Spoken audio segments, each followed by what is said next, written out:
والکرم وآلہ الکرام ابن الکریم وبارک وسلم سیدی یا رسول اللہ صلی اللہ تعالی علیہ وسلم۔ حضرات گرامی، اللہ تبارک و تعالیٰ کا بے پناہ شکر اور احسان ہے کہ اس نے اپنے پیارے حبیب صلی اللہ علیہ وسلم کے نالے پاک کے صدقے ہمیں اور آپ کو عشاء کی نماز، تراویح کی نماز جماعت کے ساتھ ادا کرنے کی توفیق عطا فرمائی۔ آج کی اس تراویح کی نماز میں تیسرا اور چوتھا پارہ پورا سننے کے اللہ نے ہمیں اور آپ کو توفیق عطا فرمائی۔ اللہ تبارک و تعالیٰ پورا قرآن مجید ہم تمامی لوگوں کو سننے کی توفیق عطا فرمائے۔ میں نے کل پہلے پارے کی چند آیات کی تفسیر آپ کے سماعتوں کے حوالے کی تھی، اور سورہ بقرہ کو بقرہ کیوں کہا جاتا ہے، گائے والا سورہ کیوں کہا جاتا ہے، اس کی وجہ تسمیہ میں نے آپ کو بتائی تھی، اور ساتھ ہی ساتھ سورہ فاتحہ کی جو فضیلت ہے وہ بھی میں نے آپ کے سامنے بتائی تھی۔ آج دوسرا پارہ، اس کی چند آیت کی تفسیر میں آپ کے سماعتوں کے حوالے کرنے کی کوشش کروں گا، تو اسے بغور سماعت فرمائیں۔ دوسرے پارے میں اللہ تبارک و تعالی ارشاد فرماتا ہے اپنے نبی سے، الم تر الی الذین خرجوا من دیارہم وهم الوف حذر الموت فقال لهم اللہ موتوا ثم احیاهم ان اللہ لذو فضل علی الناس ولکن اکثر الناس لا یشکرون۔ اللہ اپنے محبوب سے ارشاد فرماتا ہے، اے محبوب، کیا تم نے نہ دیکھا تھا انہیں جو اپنے گھروں سے نکلے اور وہ ہزاروں میں تھے موت کے ڈر سے، تو اللہ نے ان سے فرمایا مر جاؤ، پھر انہیں زندہ فرما دیا۔ بے شک اللہ لوگوں پر فضل کرنے والا ہے، مگر اکثر لوگ ناشکرے ہیں۔ یہ دوسرے پارے کی چند آیات ہیں، اس کا ترجمہ میں نے آپ کو سنایا۔ اب اس کا شان نزول کیا ہے، اس کا پس منظر کیا ہے، اس کا واقعہ کیا ہے، اسے بغور سماعت فرمائیں۔ پھر اس واقعے سے جو سبق اور جو درس ہمیں اور آپ کو ملتا ہے، جو نچوڑ ہمیں ملتا ہے، وہ نچوڑ بھی میں آپ کے سامنے رکھنے کی کوشش کروں گا۔ ایک اللہ کے نبی گزرے ہیں جن کا نام حضرت حزقیل علیہ السلام ہے۔ یہ جس شہر میں رہتے تھے، جس گاؤں میں رہتے تھے، اسی شہر میں بنی اسرائیل کی ایک جماعت بھی رہتی تھی۔ اس شہر میں اچانک طاعون کی بیماری پھیل گئی، طاعون کی وبا پھیل گئی، جیسے کہ ہم یہاں پر ہیں اچانک کرونا جیسی بیماری پھیل گئی، ایسی ہی اس گاؤں میں، اس شہر میں، جس شہر میں بنی اسرائیل کی وہ جماعت رہا کرتی تھی، طاعون ایک بیماری کا نام ہے، وہ بیماری پھیل گئی، اور ان لوگوں پر اس بیماری کی وجہ سے موت کا خوف سوار ہو گیا، اور سارے کے سارے لوگ موت سے بچنے کے لیے، بیماری سے بچنے کے لیے تقریباً 70,000 لوگ گاؤں اور شہر چھوڑ کر وہ جنگل کی طرف نکل گئے کہ کہیں یہ بیماری ہمیں اپنے لپیٹ میں نہ لے لے، اور کہیں ہم اس بیماری کے شکار ہو کر موت کے گھاٹ نہ اتر جائیں۔ جیسے آج بھی آپ دیکھیں، بہت سارے لوگوں کو ایسا دیکھا گیا کہ اگر کسی کے خاندان میں کسی کو کرونا ہوا ہے، نہ باپ بیٹے سے ملنے کو تیار، نہ بیٹا باپ سے ملنے کو تیار، نہ رشتہ دار سے ملنے کو تیار۔ کیوں؟ ایک ڈر، ایک خوف ہے کہ کہیں اس کی بیماری ہم میں سرایت کر نہ جائے اور ہم بھی بیمار کے شکار نہ ہو جائے۔ وہ لوگ موت سے بچنے کے لیے، بیماری سے بچنے کے لیے 70,000 کے قریب یہودی گاؤں اور شہر اور آبادی چھوڑ کر جنگل میں چلے گئے، اور وہاں جا کر کے اپنی زندگی گزارنے لگے۔ اللہ تبارک و تعالیٰ کو ان کی یہ ادا، ان کی یہ حرکت بہت ناپسند آئی۔ یہ عمل اللہ کو بہت ناپسند آئی، ان کی حرکت اللہ کو بہت ناپسند آئی۔ اللہ تبارک و تعالیٰ نے اس جنگل میں عذاب کے ایک فرشتے کو بھیج دیا۔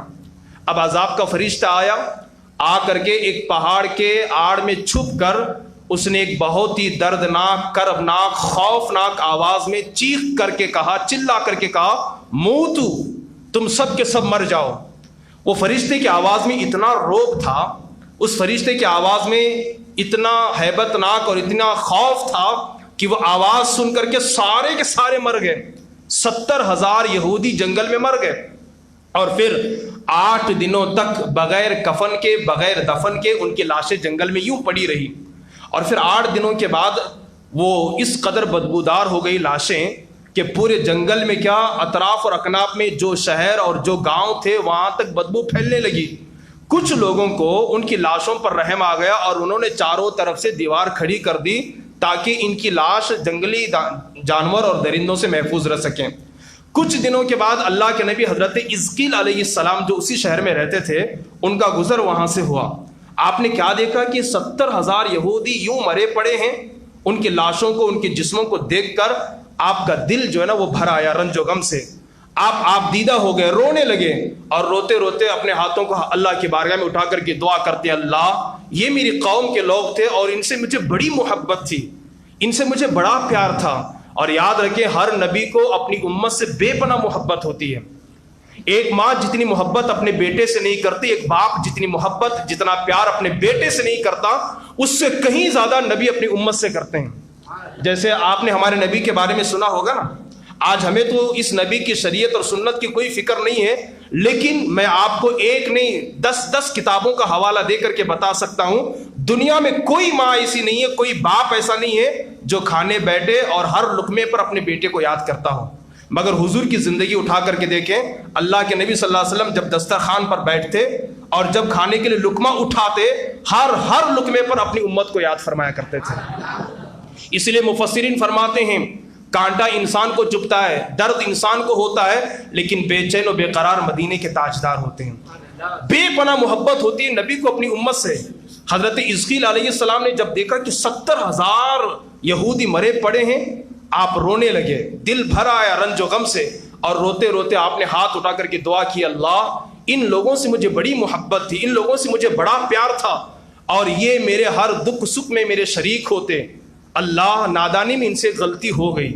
وہ غلطی یہ ہوئی کہ موت سے بچنے کے لیے انہیں نہیں معلوم کہ موت کہیں بھی آ سکتی ہے، موت سے کوئی بچ نہیں سکتا، سمندر کی تہ میں چلا جائے، پہاڑ کی بلندی پر چلا جائے، کوئی کہیں بھی چلا جائے، بڑے بڑے ٹیلوں میں کیوں نہ ہو، موت اسے آ کر ہی رہے گی۔ مولا ان سے غلطی ہو گئی، نادانی میں یہ غلطی کر بیٹھے کہ موت سے بچنے کے لیے شہر کو چھوڑ کر جنگل میں آ گئے۔ اللہ ان پر رحم فرما، ان کا رونا، ان کا دعا کرنا، ان کا مانگنا، ان کے لیے دعا کرنا، یہ عمل اللہ کو پسند آ گیا۔ اللہ نے وحی نازل فرمائی حضرت حزقیل علیہ السلام پر، اور فرمایا اے میرے پیغمبر ان ہڈیوں سے کہہ دو کہ یہ آپس میں جڑ جائیں۔ اللہ کے نبی نے ان ہڈیوں سے مخاطب ہو کر کے ارشاد فرمایا اے ہڈیوں آپس میں جڑ جاؤ، ساری کی ساری ہڈیاں آپس میں جڑ گئی۔ یہ قرآن کہتا ہے، اللہ کا کلام کہتا ہے، اور اللہ کا کلام جو کہتا ہے وہ سچ کہتا ہے، اس پر سب کا ایمان ہونی چاہیے۔ پھر اللہ نے وحی نازل فرمائی اے حزقیل اب ان ہڈیوں سے کہہ دو کہ یہ اپنے جسم کے اوپر، اپنے اوپر جو ہے نا وہ گوشت کا لباس اوڑھ لے۔ اللہ کے نبی نے ان ہڈیوں سے مخاطب ہو کر کے ارشاد فرمایا اے ہڈیوں میرا رب حکم دیتا ہے کہ تم اپنے اوپر گوشت کا لباس اوڑھ لے۔ اور پھر تمام ہڈیوں پر اچانک گوشت پوشت سب آ گئے، چمڑا گمڑا سب آ گیا۔ پھر اس کے بعد اللہ نے تیسری مرتبہ وحی نازل فرمائی اے حزقیل اب ان مردوں سے کہہ دو کہ اللہ کے حکم سے تم اٹھ کر کے کھڑے ہو جاؤ۔ تیسری مرتبہ اللہ کے نبی حضرت حزقیل علیہ السلام 70,000 مردے جو پڑے تھے نا ان سے مخاطب ہو کر کے فرمایا اے مردو میرا رب کہتا ہے کہ اٹھ کر کے کھڑے ہو جاؤ۔ جیسے ہی نبی کے زبان فیضان ترجمان سے یہ جملے نکلے کہ اللہ کا حکم ہے کہ اٹھ کر کے کھڑے ہو جاؤ، سارے کے سارے مردے یہ کہتے ہوئے کھڑے ہو گئے سبحانک اللہم و بحمدک لا الہ الا انت، اللہ تیرے لیے پاکی ہے، تو بڑا ہے اور تیرے سوا کوئی خدا نہیں ہے۔ یہ کہتے ہوئے سارے مردے کھڑے ہو گئے۔ اب آپ ذرا سوچو کچھ لوگ جو ہے نا مرنے کے بعد دوبارہ زندہ ہونے کا انکار کرتے ہیں، اور یہ کہتے ہیں کہ جب انسان مر جاتا ہے تو آگ اسے جلا ڈالتی ہے، وہ راکھ بن جاتا ہے۔ کچھ تو یہ کہتے ہیں کہ زمین کھا جاتی ہے، وہ مٹی بن جاتا ہے۔ کچھ تو یہ کہتے ہیں کہ زمین کے کیڑے نوچ نوچ کر کے کھاتے ہیں، حشرات الارض اسے نوچ نوچ کر کے کھاتے ہیں، سمندر کی مچھلیاں کھا جاتی ہے۔ اب دوبارہ زندہ ہونے کا کوئی تصور نہیں ہے۔ جن کا ایمان عقیدہ کمزور ہوتا ہے نا وہ یہ کہتے ہیں۔ میں آپ سے کہنا چاہتا ہوں نبی کے زبان سے نکلے ہوئے کلمات کو سن کر 70,000 مردے کھڑے ہو سکتے ہیں، تو کیا خدا کے کہنے پر دوبارہ مردے زندہ نہیں ہوں گے قیامت کے دن؟ بلا شبہ ہوں گے۔ بلکہ اسی قرآن کے اندر ہے اللہ نے عیسیٰ پیغمبر کو کئی معجزات عطا فرمائے تھے، اور ان معجزات میں سے ایک معجزہ یہ تھا کہ اللہ کے نبی عیسیٰ پیغمبر مردوں کو زندہ فرمایا کرتے تھے۔ آپ نے ایک بڑھیا کے بیٹے کو زندہ فرمایا، نوح علیہ السلام کے ایک بیٹے کو 4000 سال کے بعد آپ نے زندہ فرمایا۔ جب نبی ہو کر، نبی خدا نہیں ہوتا ہے، اللہ کا بندہ اور اللہ کا رسول ہوتا ہے، جب نبی ہو کر مردوں کو زندہ کر سکتا ہے تو کیا قیامت کے دن سارے مردوں کو رب زندہ نہ فرمائے گا؟ بلا شبہ فرمائے گا۔ نبی تو نبی ہیں، 11ویں والے بابا جن کی 11ویں شریف ہم کرتے ہیں وہ نہ نبی ہیں نہ صحابی ہیں، وہ تو ایک ولی کا نام ہے۔ ان کا عالم یہ کہ وہ قبر کو ٹھوکر مار دے تو مردہ کھڑا ہو جائے۔ مسلمانوں جب ولی کے قدم کی طاقت یہ ہے کہ وہ مردے کو زندہ کر سکتا ہے تو کیا قیامت کے دن اللہ مردوں کو زندہ نہ فرمائے گا؟ بلا شبہ کرے گا. اور ولی تو ولی ہے. کل میں نے آپ کو بتایا کہ اللہ نے موسیٰ علیہ السلام سے فرمایا موسیٰ اپنی قوم سے کہہ دے کہ وہ گائے کو ذبح کر کے اس کی زبان یا اس کی دم کی ہڈی سے مردے کو مارے, مردہ زندہ ہو کر اپنے قاتل کا نام بتائے گا. تو جب گائے کے دم کے اندر یہ طاقت ہے کہ مردے کو مار دے تو مردہ کھڑا ہو جائے اللہ کے حکم سے, تو کیا خدا قیامت کے دن مردوں کو زندہ نہ فرمائے گا؟ بلا شبہ فرمائے گا. تو عرض کرنے کا مطلب یہ ہے کہ جیسے نبی نے کہا 70 کے 70,000 مردے کھڑے ہو گئے, یہ کہتے ہوئے کہ اللہ تیرے لیے حمد ہے, تیرے لیے خوبی ہے, تیرے لیے بڑائی ہے, تیرے لیے پاکی ہے, اور تو ہی خدا ہے, تیرے علاوہ کوئی خدا نہیں ہے. اور وہ سارے کے سارے جنگل سے پھر شہر گئے اور جا کر کے وہ اتنے دنوں تک زندہ رہے جب تک کہ ان کی زندگی لکھی ہوئی تھی. لیکن ہاں ان کے موت پر, ان لوگوں پر موت کا اتنا نشان باقی رہا کہ ان کی جو بھی اولاد ہوتی, جو بھی بچہ پیدا ہوتا, ان کے بدن سے بدبو آتی تھی. ان کے بدن سے مرے ہوئے سڑے ہوئے انسان سے جس طرح بدبو آتی ہے نا, اس طرح ان کے بدن سے بدبو آتی. اور وہ جو بھی کپڑا پہنتے, جو بھی کپڑا وہ پہنتے, وہ کپڑا کفن میں تبدیل ہو جاتا. اور قبر میں جس طرح کفن کا کپڑا میلا ہوتا ہے ویسے ہی ان کے بدن کے کپڑے بھی میلے ہو جایا کرتے تھے. اور مفسرین فرماتے آج تک وہ یہودی جو ان کی نسل سے ہیں ان کے بدن سے بھی ویسی خطرناک بدبو آتی ہے آج تک. تو یہ واقعہ تھا جو میں نے آپ کے سامنے پیش کیا, جو مرنے کے بعد دوبارہ زندہ ہونے پر دلالت کرتی ہے یہ سارے واقعات. اب اس واقعے سے ہمیں سبق کیا ملا, نچوڑ کیا ہے اس کا, خود لب لباب کیا ہے, خلاصہ کیا ہے؟ اس واقعے کو ہم نے سنا, اس سے کیا سمجھا ہم نے؟ علماء کرام اس واقعے کا نچوڑ پیش کرتے ہیں, غور سے سنیے. آدمی موت کے ڈر سے بھاگ کر اپنی جان نہیں بچا سکتا. دیکھو یہ لوگ جان بچانے کے لیے موت کے ڈر سے شہر چھوڑ کر جنگل میں گئے تھے نا, کیا بچ گئے موت سے؟ نہیں بچے نا. تو کہتے ہیں آدمی موت کے ڈر سے بھاگ کر اپنی جان نہیں بچا سکتا, لہٰذا موت سے بھاگنا بالکل بھی بیکار ہے. اس کی زندہ مثال آپ لے لیجئے. ہمارے معاشرے کے اندر, ہمارے اس ہندوستان کرناٹک کے اندر کئی لوگوں کو کرونا ہوا پھر بھی بچ گئے. اب بہت سارے ایسے ہیں جن کو کرونا نہیں ہوا پھر بھی مر گئے. کرونا بہت سارے لوگوں کو ہوا پھر بھی بچ گئے وہ لوگ, اور بہت سارے ایسے ہیں کہ جن کو کرونا نہیں ہوا پھر بھی مر گئے. اس کا مطلب یہ کہ جس کو کرونا ہوا تھا اس کی زندگی ابھی باقی تھی اس لیے نہیں مرا, اور جس کو کرونا نہیں ہوا تھا اس کا ٹائم ڈیٹ ختم ہو چکا تھا اس لیے وہ نہیں بچا. تو موت سے کوئی بھاگ کر کے نہیں بچ سکتا, موت آ کر ہی رہے گی. آگے علماء فرماتے ہیں اللہ تعالیٰ نے جو موت مقدر فرما دی ہے وہ اپنے وقت پر ضرور آئے گی, نہ ایک سیکنڈ اپنے وقت سے پہلے آ سکتی ہے نہ ایک سیکنڈ بعد میں آئے گی. ایک سیکنڈ کا بھی فرق نہیں ہوگا. اللہ نے قرآن میں فرمایا اینما تکونوا یدرککم الموت ولو کنتم فی بروج مشیدہ. اللہ نے قرآن میں فرمایا تم جہاں کہیں بھی رہو موت آ کر کے ہی رہے گی, اگرچہ بڑے بڑے ٹیلوں میں کیوں نہ رہو وہاں پر بھی موت آ کر کے رہے گی. کوئی موت سے بچ نہیں سکتا. اللہ نے جو ٹائم جو وقت مقرر کیا ہے اسی وقت موت آئے گی, نہ ایک سیکنڈ پہلے آئے گی نہ ایک سیکنڈ بعد میں آئے گی. تو اس لیے موت سے بھاگنے کا کوئی فائدہ نہیں ہے. اور آگے فرماتے ہیں اور یہ یقین رکھیں کہ جب تک میری موت نہیں آتی مجھے کوئی نہیں مار سکتا اور نہ میں مر سکتا ہوں, اور جب میری موت آ جائے گی تو میں کچھ بھی کروں, کہیں بھی چلا جاؤں, بھاگ جاؤں یا ڈٹ کر کھڑا رہوں, میں کسی بھی حال میں بچ نہیں سکتا, کسی بھی حال میں بچ نہیں سکتا. اس لیے موت کے بارے میں جو ہے وہ گھبرانے کی ضرورت نہیں ہے. لوگ کہتے ہیں پتہ نہیں اب ہمارا کیا ہوگا, فلاں ظالم کی حکومت آ گئی, فلاں وہ MLA بن گیا, فلاں وزیر اعظم بن گیا, پتہ نہیں ہم کیا ہوگا. کسی کے وزیر اعظم بننے یا نہ بننے سے نہ ہماری زندگی گھٹ سکتی ہے نہ بڑھ سکتی ہے. جو موت ہماری ہے, جتنے دن ہمیں زندہ رہنا ہے چاہے کوئی بھی آئے اتنی ہم دن جو نا زندہ رہیں گے. لیکن جتنی زندگی اللہ نے ہمیں دی ہے ہمیں چاہیے کہ ہم اس زندگی کو اللہ کے قانون کے مطابق گزاریں, نبی کی سنت کے مطابق گزاریں, نبی کی شریعت کے مطابق گزاریں, چونکہ یہ زندگی بہت بڑی نعمت ہے, بہت بڑی دولت ہے. جیسے کہ فرمایا گیا جوانی کو بڑھاپے سے پہلے غنیمت سمجھو کہ جوانی بہت اہم ہوتی ہے. اور قیامت کے دن یاد کیجیے آخری لفظ, قیامت کے دن عرش کے سائے کے علاوہ کوئی سایہ نہیں ہوگا, نفسی نفسی کا عالم ہوگا, ہر کوئی پریشان ہوگا. آج سورج اتنا اونچا ہے ہم گرمی برداشت نہیں کر پاتے, تھوڑی دیر بغیر چپل کے روڈ پر کھڑے نہیں ہو پاتے. اس وقت عالم یہ ہوگا کہ سورج بالکل وہ قریب ہوگا انسانوں سے, کتنی شدت کی گرمی ہوگی. بلکہ فرمایا گیا کہ لوگوں کا بھیجا اس طرح ابل رہا ہوگا جس طرح ہانڈی میں کوئی چیز ابلتی ہے.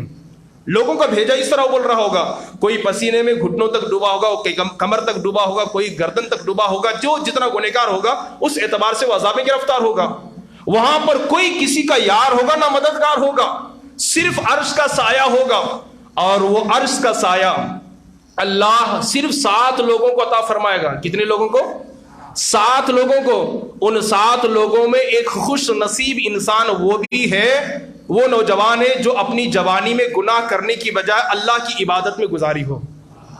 جو نوجوان جوانی میں گناہ کرنے کے بجائے اپنی جوانی کو اللہ کی عبادت میں گزاری ہو, اللہ تعالیٰ ایسے نوجوان کو قیامت کے دن عرش کا سایہ نصیب فرمائے گا. تو میری گزارش یہ ہے, زندگی کو غنیمت سمجھیں, گناہوں میں, اللہ کی نافرمانیوں میں, رسول اللہ کی سنت اور شریعت کے خلاف گزارنے کے بجائے اس کو غنیمت سمجھ کر اللہ کے قانون کے مطابق, رسول اللہ کی سنت کے مطابق, رسول اللہ کی شریعت کے مطابق آپ زندگی گزاریں. موت سے پہلے, مرنے سے پہلے اپنی تیاری ضرور کر لیں کہ جب آپ دنیا سے جائیں, ہم دنیا سے جائیں, ہمارے چہرے پر مسکان ہو, بے قراری اور بے چینی نہ ہو. ایک ایگزامپل دے کر کے میں آپ کو بتاؤں, آپ اگر عرب جاتے ہیں یا لندن جاتے ہیں کمانے کے لیے, جب اگر وہاں سے آپ پلٹیں گے تو آپ کے چہرے پر مسکراہٹ اسی وقت ہوگی جب آپ کے پاس دولت ہوگی, پیسے ہوں گے, ماں بیٹی بہن کے لیے تحفے ہوں گے. لیکن اگر آپ کے پاس کوئی چیز نہیں ہے تو آپ بے چین و بے قرار ہوں گے. میں 2 سال کے لیے قطر آیا تھا, اب میں ہبلی جا رہا ہوں, میری بیٹی پوچھے گی ابا تحفہ کیا لائے, بیوی پوچھے گی, ماں پوچھے گی, باپ پوچھے گا, بھائی پوچھے گا, میرے پاس کوئی چیز نہیں ہوگی, میں کیا جواب دوں گا؟ افسوس ہوگا, اسے تعجب ہوگا, وہ افسردہ ہوگا, بے چین و بے قرار ہوگا. بلا تشبیہ بلا تمثیل قیامت کے دن جب رب پوچھے میرے بندے تو نے عبادت کی, تو زبان پر ہاں مولا میرا سر صرف تیری بارگاہ میں جھکتا تھا. اگر رب پوچھے تو ان قدموں سے چل کر کہاں جاتا تھا؟ مولا ان قدموں سے چل کر میں مسجد معراج میں تیرا کلام سننے کے لیے جاتا تھا. اگر ان ہاتھوں سے رب پوچھے تو یہ ہاتھ بول اٹھے, مولا ان ہاتھوں سے میں نے ہمیشہ یتیموں بے سہاروں کی مدد کی ہے. ہماری زبان ہمارے حق میں گواہی دے, ہمارے کان ہمارے حق میں گواہی دے, ہماری آنکھ ہمارے حق میں گواہی دے, تو ہمارے چہرے پر مسکان ہوگی, مسکراہٹ ہوگی, تبسم ہوگی. اور اگر ہم نے اپنے دامن میں گناہ کے دھبے ڈھیر کر لیے تو جواب دینا رب کی بارگاہ میں حاضر ہونے میں ہمیں جھجک محسوس ہوگی, شرم محسوس ہوگی, خوف محسوس ہوگا. اس لیے پیارو, اس زندگی کو غنیمت سمجھے. اور رسول اللہ کا کلمہ پڑھنے والوں, میرے جنتی بھائیوں, اس دنیا کو, اس زندگی کو غنیمت سمجھے اور جہاں تک ہو سکے نیکیاں کرنے کی کوشش کریں. اللہ تبارک و تعالی ہمیں اور آپ کو نیکیاں کرنے کی توفیق عطا فرمائے, گناہوں سے بچنے اور بچانے کی اللہ تعالی ہمیں اور آپ کو توفیق عطا فرمائے. ایک واقعہ تھا جو میں نے آپ کے سماعتوں کے حوالے کیا. کل انشاءاللہ 3 پارے کی ایک بہترین آیت, ویسے تو تمام آیتیں سب اچھی ہیں, ایک بہترین آیت اور اس کا واقعہ میں آپ کے سماعتوں کے حوالے کروں گا. اس کا تعلق بھی حیات بعد الممات ہی سے ہے. آپ سے گزارش ہے کہ کثیر تعداد میں تشریف لائیں. دیکھیں میں نے 15 منٹ سے زیادہ آپ کا وقت نہیں لیا ہے, ضرور تشریف لائیں چونکہ مجھے بھی آپ کا خیال ہے اور میں آپ کا انشاءاللہ ضرور خیال رکھوں گا. آپ ضرور تشریف لائیں اور 1 تراویح سے لے کر کے 30 تراویح تک قرآن بھی سنیں, تفسیر قرآن اور درس قرآن بھی سنیں. انشاءاللہ آپ کی زندگی میں انقلاب ضرور پیدا ہوگا, دل کی دنیا میں ضرور تبدیلی پیدا ہوگی. اللہ کی بارگاہ میں دعا گو کہ اللہ تعالیٰ کہنے سننے زیادہ عمل کی توفیق عطا فرمائے. اللہ تبارک و تعالیٰ ہم تمامی لوگوں کو قرآن سن کر, اسے پڑھ کر, اس پر عمل کرنے, اس کے پیغام کو دوسروں تک پہنچانے کی اللہ توفیق عطا فرمائے. چلتے چلتے ایک مسئلہ آخری, چونکہ رمضان کا مسئلہ ہے, اکثر لوگ بار بار سوال کر رہے ہیں, موقع نہیں مل رہا ہے کہ